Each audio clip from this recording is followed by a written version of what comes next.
Oke, kali ini saya akan menjelaskan tentang cara membuat Key Performance Indicator. Di slide ini saya menampilkan bagaimana alur dari pembuatan KPI. Yang pertama, kita harus melakukan job analisa terlebih dahulu. Kemudian dari hasil dari job analisa berupa tugas dan tanggung jawab.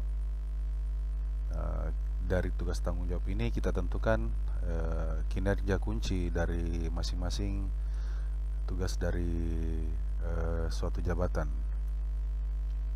Kemudian setelah ditentukan kinerja kuncinya, kemudian dilakukan dokumentasi KPI. Nah, dalam menentukan atau menyusun KPI itu maksimal 5 poin. Karena pertama untuk memudahkan, yang kedua agar sasaran kinerjanya itu lebih spesifik. Sini saya telah sediakan tabel untuk melakukan analisa terhadap tugas dan tanggung jawab agar bisa dikonversi menjadi KPI.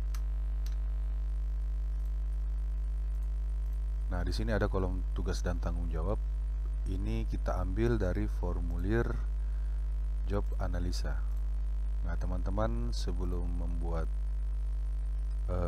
KPI terlebih dahulu harus melihat video penjelasan mengenai bagaimana cara melakukan job analisa. Nah, di formulir job analisa atau analisa jabatan, di sini saya ambil sampel untuk jabatan sales. Tugas tanggung jawabnya di sini saya buat contoh itu ada 3. Yang pertama melakukan prospek ke customer, kemudian membuat laporan database customer, kemudian melakukan proses penjualan kepada customer. Jadi 3 poin tugas tanggung jawab ini dimasukkan ke dalam tabel KPI di kolom tugas dan tanggung jawab. Sini tinggal kita copy.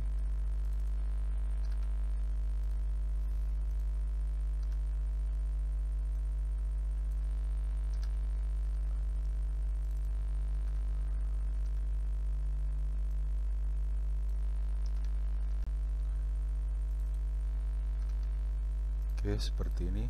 Tinggal kita rapikan tabelnya.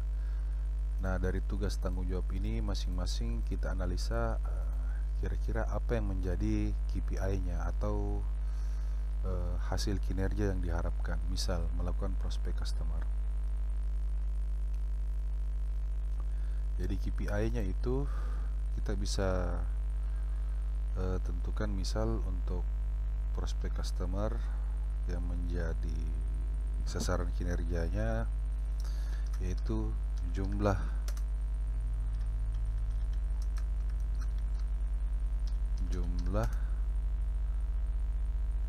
visit customer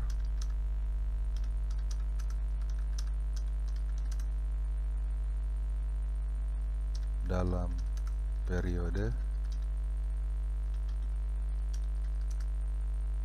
1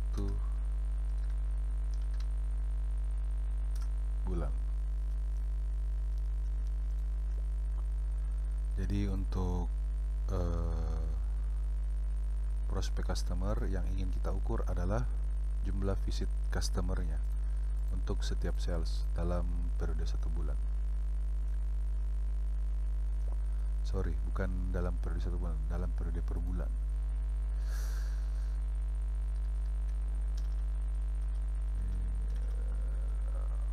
Kita ganti jadi jumlah visit customer per bulan.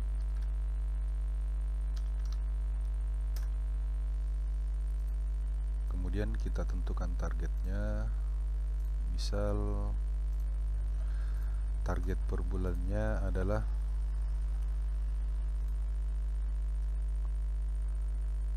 untuk 10 customer, 5 customer per hari.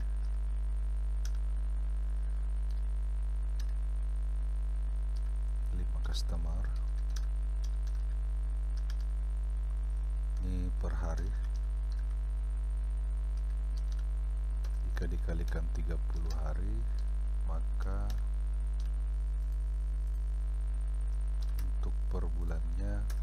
targetnya adalah 150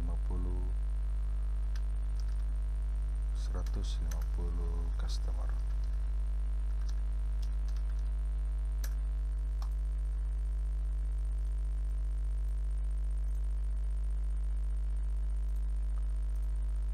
Kemudian untuk laporan database customer yang kita ukur menjadi KPI adalah misal pelaporan database tepat waktu.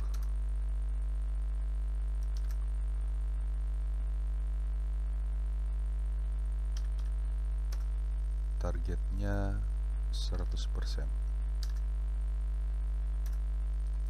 Atau bisa juga targetnya di sini dimasukkan jam pelaporannya. Misal setiap jam 6 sore atau 18.00.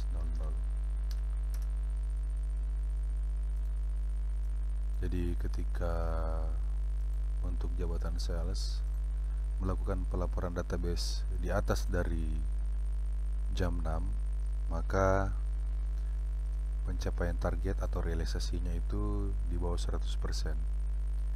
Jika tepat waktu, maka realisasinya 100%, dan jika sebelum jam 18.00 berarti targetnya realisasi targetnya itu lebih dari 100%. Kemudian melakukan proses penjualan kepada customer. Untuk proses penjualan customer kita bisa ukur dari sisi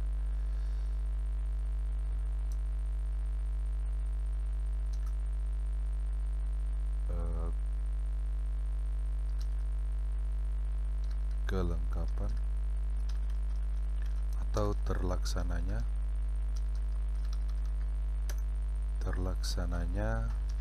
prosedur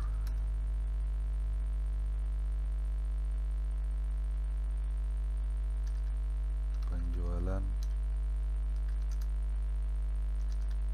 produk, terlaksananya seluruh prosedur penjualan produk. Ini targetnya 100% terlaksana. Kemudian kita beralih ke bobotnya. Bobotnya ini harus total 100% karena akan menjadi pengali pada saat realisasi di bulan Januari hingga bulan Desember. Jadi di setiap semester pertama dan semester kedua ada nilai akumulasi dari KPI, pencapaian KPI.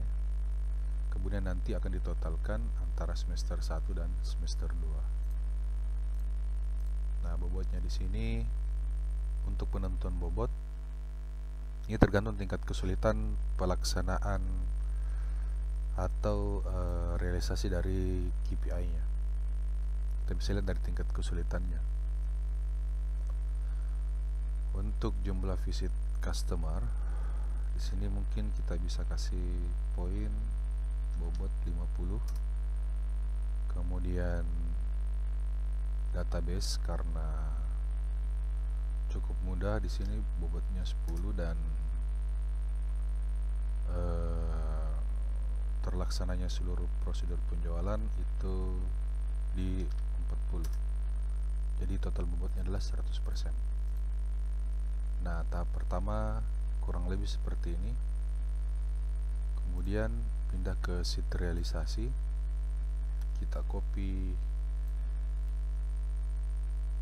tabelnya, kita pindah ke sheet selanjutnya. Kemudian kita rapikan. Nah, untuk realisasi di sini untuk tahap awal dari bulan Januari hingga bulan Juni, artinya di semester pertama. Kemudian kita pindah di sheet ketiga, realisasi 2, kita copy lagi, kemudian kita rapikan. Di sini sudah ada rumus akumulasi realisasi dari semester 1. Kita buat rumusnya untuk mengetahui nilai rata-ratanya. Kita pakai rumus average.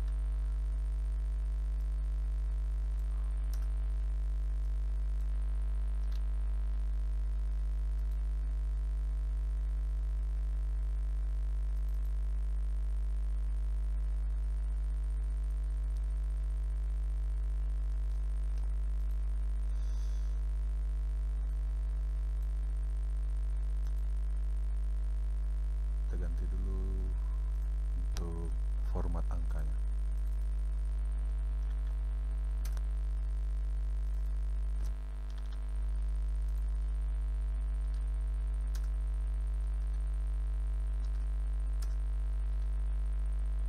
Kita asumsikan nilai per bulannya seperti ini.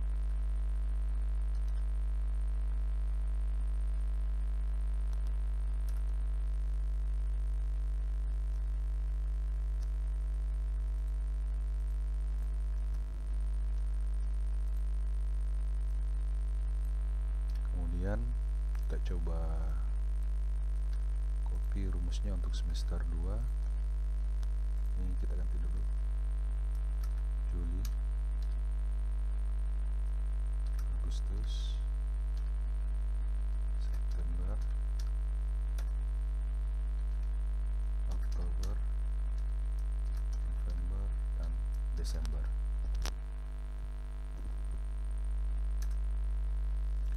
Terus kita coba copy saja rumusnya. Kita asumsikan nilai realisasinya seperti ini.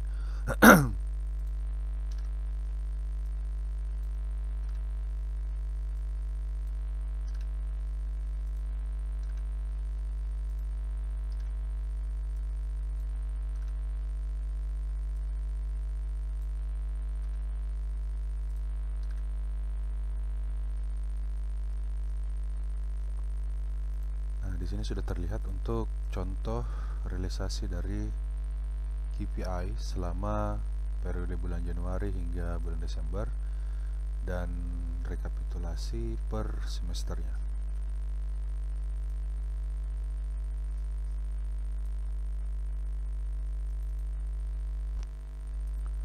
Kemudian di sini ada keterangan yang menjelaskan tipe-tipe KPI. Yang pertama adalah data terkini atau data terakhir. Ini contohnya misal target selama setahun itu ada 10 program training, 10 program untuk misalnya di departemen HRD ada 10 program. Kemudian tiap bulannya itu KPI-nya, realisasi KPI-nya akan bertingkat sesuai dengan data terkini. Misal di bulan Januari itu ada satu program training dilaksanakan, kemudian nanti di bulan Mei lagi dilaksanakan satu jadi 2, jadi selama bulan Januari hingga bulan April itu nilainya 1. Begitu seterusnya hingga bulan Desember sampai 10 program training ini terlaksana. Kemudian ada juga tipe KPI yang nilai rata-rata. Kemudian ada juga akumulasi atau penjumlahan.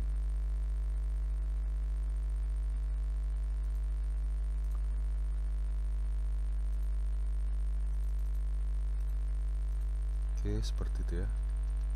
Kemudian lanjut di sheet 3-nya untuk total skor KPI.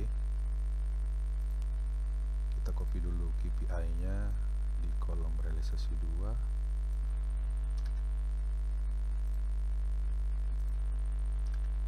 Kemudian kita rapikan.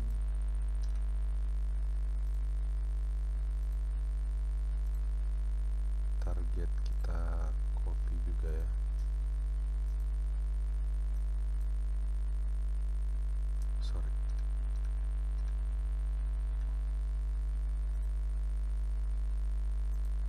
copy tugas tanggung jawab dan KPI,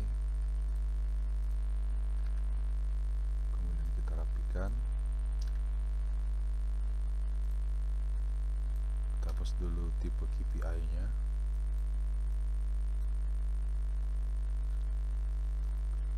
Kemudian kita masukkan bobot nilai dari setiap KPI.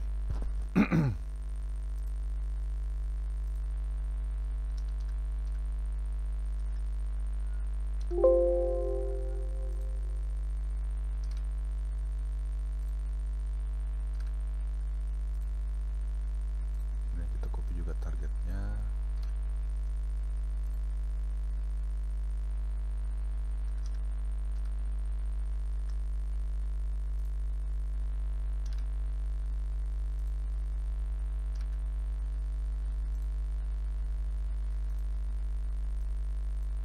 Untuk nilai realisasi kita buat rumus sum, kita ke sheet realisasi 2, kemudian klik realisasi semester 1 dan semester 2, kemudian enter. Ini kita copy ke bawah.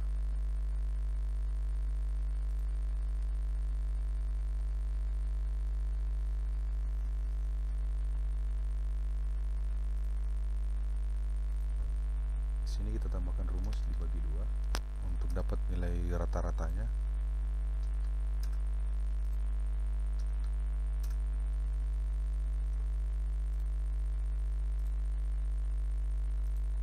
Kemudian untuk skornya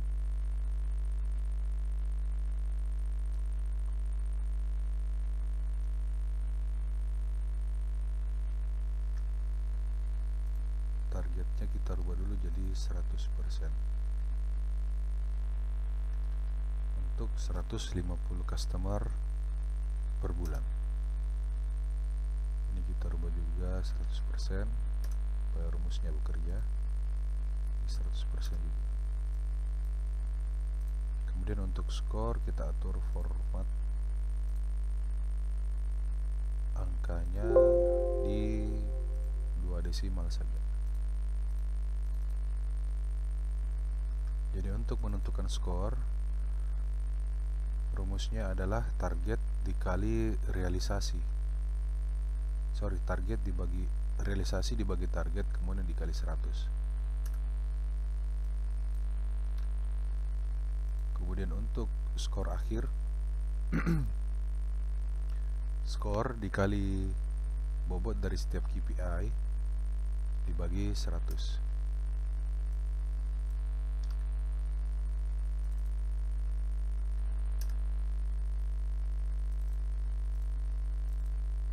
Kemudian untuk totalnya kita tinggal jumlahkan dengan menggunakan rumus summary di skor akhir dari KPI ketiga ini. Kemudian untuk tadi kembali ke tipe KPI, ada max, ada min, dan ada dalam bentuk skala. Nah, kalau untuk max ini jika semakin ke atas itu nilainya semakin plus. Jika perhitungan ke atas dia semakin tinggi atau nilainya plus, sedangkan min ini nilainya semakin ke atas semakin berkurang.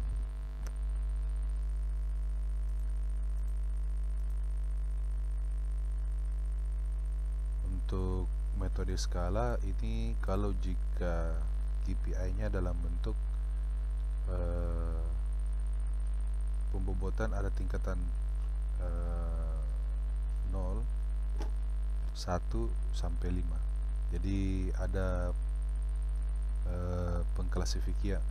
pengklasifikasian di situ.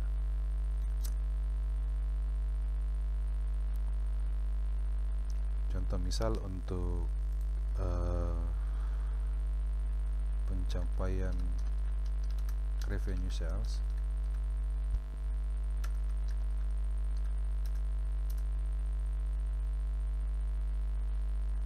dari 50 sampai 100 juta itu misal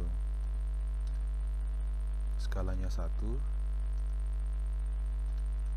ini rupiah, ini skalanya.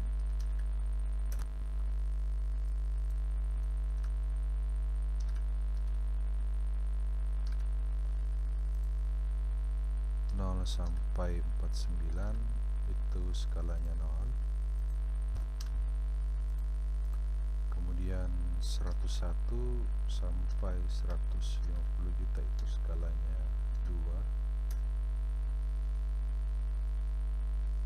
Dan seterusnya hingga skalanya mencapai angka 5 atau sesuai kebutuhan dari sistem penilaian KPI dari perusahaan teman-teman masing-masing.